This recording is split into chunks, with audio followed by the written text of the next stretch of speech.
What if I told you that one of history's greatest military minds, a man who conquered Europe, was once ambushed?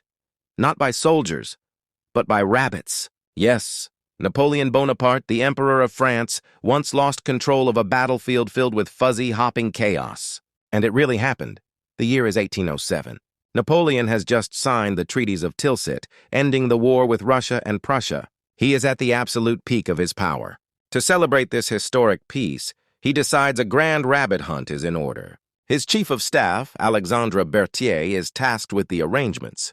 It was meant to be a display of imperial leisure, a simple day in the French countryside for Napoleon and his most decorated officers. What could possibly go wrong?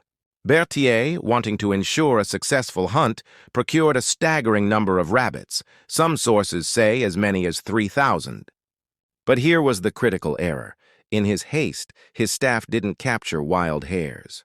They bought tame rabbits from local farmers, rabbits that saw humans not as predators but as providers of food. As Napoleon and his party took their positions, the cages were opened. But instead of scattering in terror, the rabbits did something utterly unexpected. They saw the most powerful man in Europe and thought, lunchtime. They charged. Imagine the scene. A furry, twitching-nosed battalion swarming Napoleon.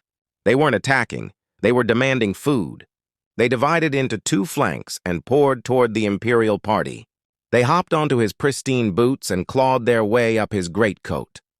His officers, men who had faced down cannons, tried to fend them off with riding crops and shouts, some perhaps stifling laughter, but the fluffy tide was unstoppable. The rabbits were relentless. At first, the emperor was amused. But amusement quickly turned to alarm, then to outright retreat. He tried shouting orders, but the rabbits didn't speak French. He backed away, but they advanced. Finally, the great general turned and ran for the safety of his imperial carriage. Legend says the bunnies pursued him relentlessly, with some even leaping into the carriage itself before the doors could be slammed shut. For once, the great strategist had been routed. Of course, this wasn't a battle that changed history. But it's a hilarious, humanizing glimpse into a man often seen as larger than life.